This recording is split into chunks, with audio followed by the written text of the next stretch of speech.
Hey everyone, welcome back to another video. So for today, we're going to discuss my symptoms during the second trimester. But before I do that, I just wanted to add a little bit of recap from my first trimester, because during my previous video, I don't know how I forgot or why I forgot to mention this one, but fatigue was actually one of the major symptoms that I had during the first trimester, and in fact it continued till the second trimester. So how I would exhibit the fatigue would be, especially during the weekends, as soon as we eat lunch, like after that around 1 p.m. I would be totally sleepy and super tired. So I would nap from like 1 p.m. to like 6 p.m. sometimes, but most weekends I would nap from like 1 to 4 or like 1 to 5 p.m. and as I mentioned, it continued till the second trimester. So moving on, for the second trimester, one of the unique symptoms that I had compared to the previous trimester was migraines. So around I think week 15, I started having migraines, and I talked to my OB, of course, about it, and he mentioned that it is really common during the second trimester because the woman's blood volume would increase dramatically. So what I was taking to relieve it would be Tylenol and actually a cup of coffee or caffeine. I wasn't much of a coffee drinker anyway, but during the second trimester, I really drank like black coffee every 2 to 3 days or so whenever the migraine would come back. Because if I only take Tylenol itself, it would basically die down for a few hours and then it would come back. But I noticed that if I take it with like a cup of black, like regular instant coffee, the migraine would subside or would completely disappear for that matter, and wouldn't come back for like another 2 to 3 days. And I really suggest that if you experience the same symptom, please consult your doctor or your local pharmacist for that matter before you take any medication, just to be on the safe side. And so moving on, the other symptom that I had during the second trimester was difficulty sleeping or disrupted sleep.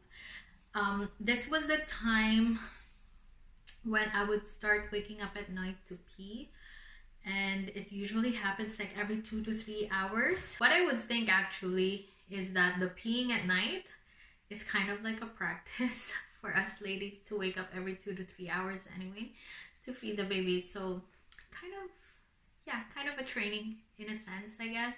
What else?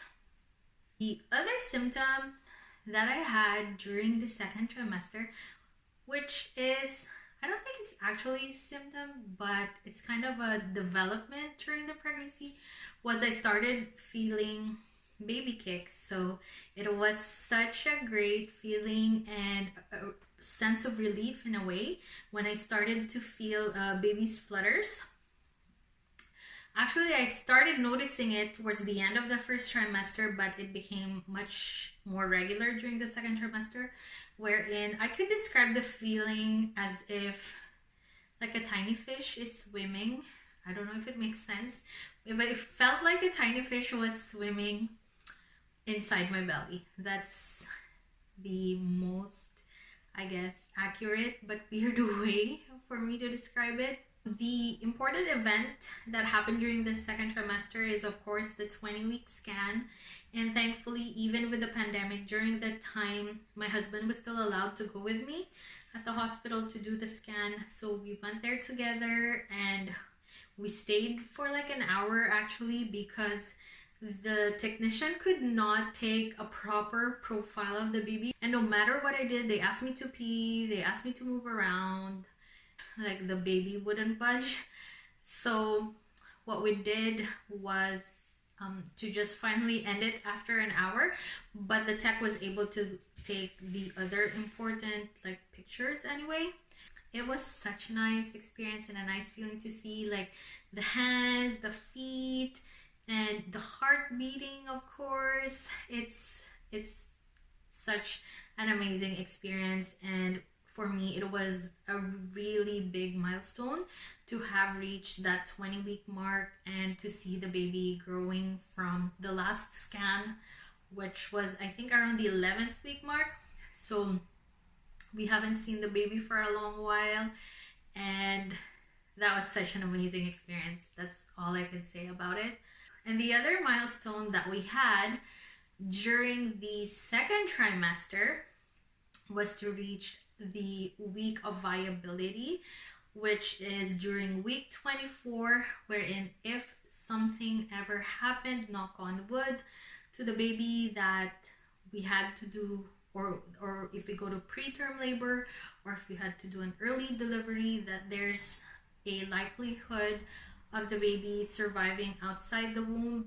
So those are my main symptoms and milestones during the second trimester. And I'd like to let you know of the gender of the baby as well. So I think I mentioned in my last video that we did the a blood test that would reveal the gender early on, as early as 11 weeks. And then we did the anatomy scan on the 20th week mark as well. So it was just like a visual confirmation of the blood test result that we had.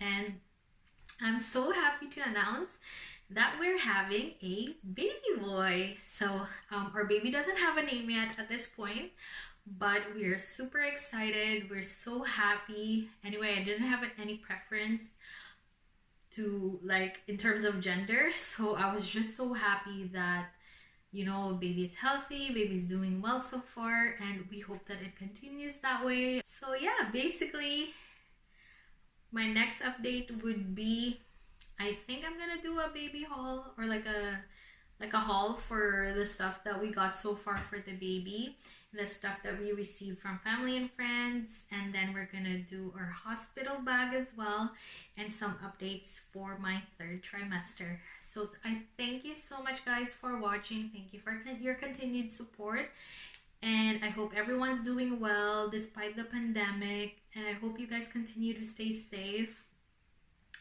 and I'll talk to you guys later. Thank you so much. Bye.